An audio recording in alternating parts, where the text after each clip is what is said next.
Hello and welcome to the Daily Talk with Cohort 5. We're coming to you live from Piney Woods Hall on this fine night of November 14th. Tonight we'll be discussing the hot topic of InTasc standards.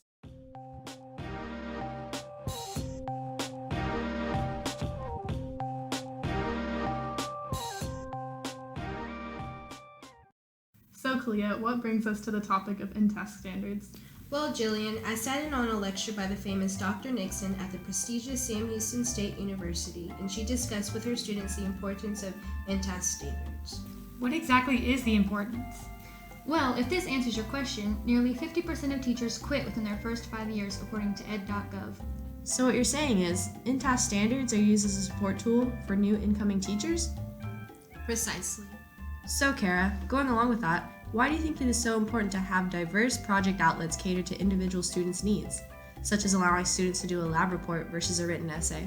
Personally, I believe that it is so important to allow students the freedom to be creative in their own ways in presenting the information that they are learning in their classes, because of the simple fact that every student learns differently.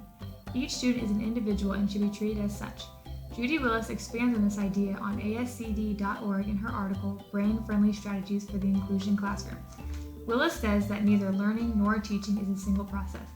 This illustrates the fact that teachers as well as students are not meant to learn or to teach in one way and one way only. We are all different and our education should reflect that.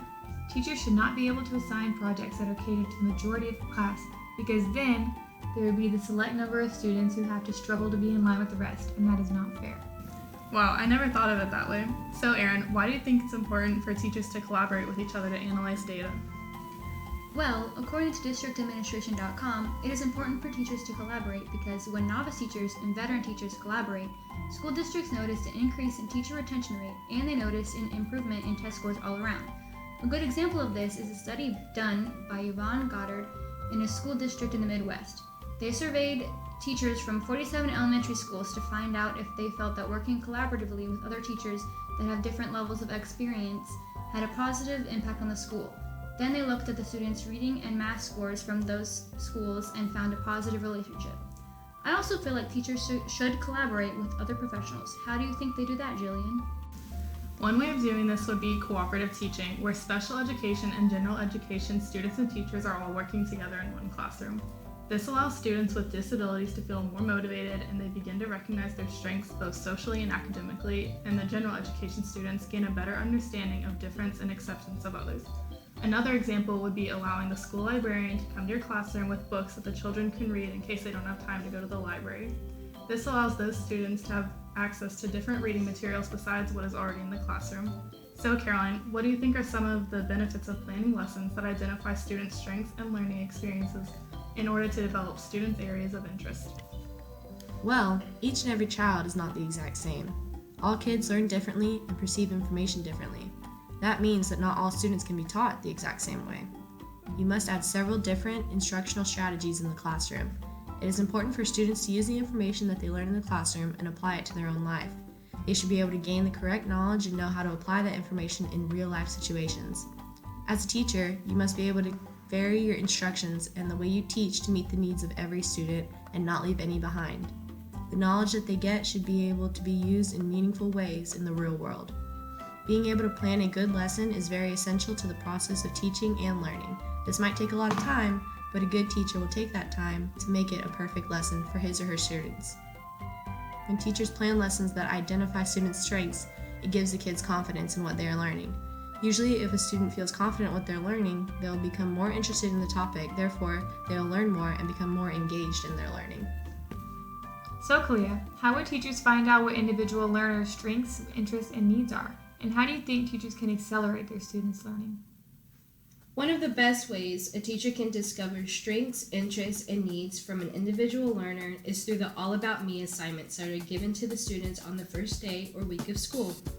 The assignment asks the students a variety of questions about themselves, which essentially reveals their strengths, interests, and needs.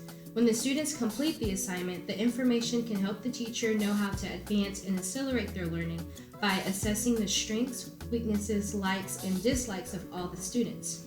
For example, I remember when I was in 7th grade, I completed an All About Me assignment, and one of the questions asked me to describe math using 2 adjectives. And my response to this question was difficult and frustrating.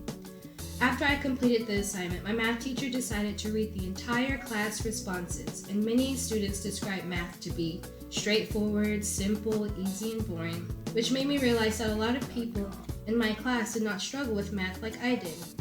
I was nervous about the class, but I realized after each lesson or assignment I was working on, she would walk around the class and ask me if I understood her lesson or needed help with the assignment I was working on. This is a perfect example of how my teacher used the information from the All About Me assignments to her advantage. She made the lessons advanced and interesting for the students who thought math was boring and easy, and she also made sure that the few students like me understood and also enjoyed the math lesson.